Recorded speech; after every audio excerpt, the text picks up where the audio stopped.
যে নারীর পিতা সর্বকালের সর্বশ্রেষ্ঠ মানব হজরত মুহাম্মদ সাল্লাল্লাহু আলাইহি ওয়াসাল্লাম, যে নারীর মাতা মহিয়সী নারী খাদিজাতুল কুবরা রাদিয়াল্লাহু তাআলা আনহা, এবং যে নারীর জন্মের সময় তার পিতার কাছে জিব্রাইল আলাইহিস সালাম এসেছিলেন সুসংবাদ দেওয়ার জন্য, এবং যে নারীর জন্মের সময় তার মাকে প্রসবকালীন সাহায্য করার জন্য এসেছিলেন হজরত হাওয়া আলাইহি ওয়াসাল্লাম, হজরত আসি আলাইহি ওয়াসাল্লাম, হজরত মরিয়ম আলাইহি ওয়াসাল্লাম এবং হজরত উম্মে কলসুম আলাইহি ওয়াসাল্লাম, সেই নারীর জীবনী নিশ্চয়ই পৃথিবীর অন্য কারো চেয়ে ভিন্ন হবে।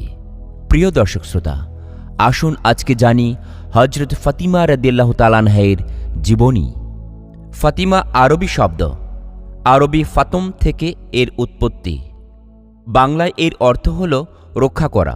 পরবর্তী সময়ে রাসূল সাল্লাল্লাহু আলাইহি ওয়াসাল্লাম এর ইন্তেকালের পর তার বংশকেই এই ফাতিমা রাদিয়াল্লাহু তাআলা আনহা বংশে বংশ রক্ষা করেছিল, যা অব্যাহত আছে। ফাতিমা রাদিয়াল্লাহু তাআলা আনহা পবিত্র কোরআন অবতীর্ণ হওয়ার 5 বছর পর কাবাঘর সংস্কারের সময় 605 খ্রিস্টাব্দে মক্কায় জন্মগ্রহণ করেন। হজরত ফাতিমা রাদিয়াল্লাহু তাআলা আনহার অনেক উপাধি আছে, তার মধ্যে তাহেরা, জোহরা, জাকিয়া, রাজিয়া, মুতাহহারা, আরজিয়া এবং বাতুন। হজরত ফাতিমা রাদিয়াল্লাহু তাআলা আনহা ছিলেন হজরত মুহাম্মদ সাল্লাল্লাহু আলাইহি ওয়াসাল্লামের 4 কন্যার মধ্যে সর্বকনিষ্ঠ কন্যা। ফাতিমা রাদিয়াল্লাহু তাআলা আনহার পিতা ও মাতার বংশতালিকা 1। প্রথমেই জানার চেষ্টা করব হজরত ফাতিমা রাদিয়াল্লাহু তাআলা আনহার জন্ম ও শৈশবের কথা। একদা হজরত জিব্রাইল আলাইহিস সালাম জান্নাতি ফল হাতে হজরত মুহাম্মদ সাল্লাল্লাহু আলাইহি ওয়াসাল্লামের কাছে উপস্থিত হয়ে তাকে ফলটি খেতে দিলেন।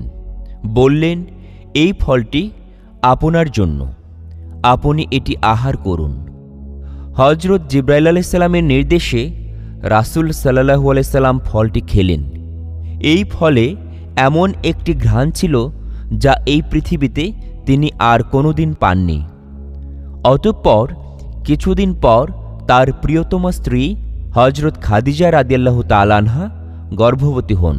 কিছুদিন পর হজরত জিব্রাইল আলাইহিস সালাম রাসূল সাল্লাল্লাহু আলাইহি সাল্লামের কাছে আবার আসলেন এবং সালাম দিয়ে সুসংবাদ দিলেন, হে আল্লাহর রাসূল, আপনার একজন কন্যা সন্তান জন্মগ্রহণ করবে, আর এই কন্যাই হবে সকল রমণীদের শ্রেষ্ঠ। হজরত জিব্রাইল আলাইহিস সালামের কাছে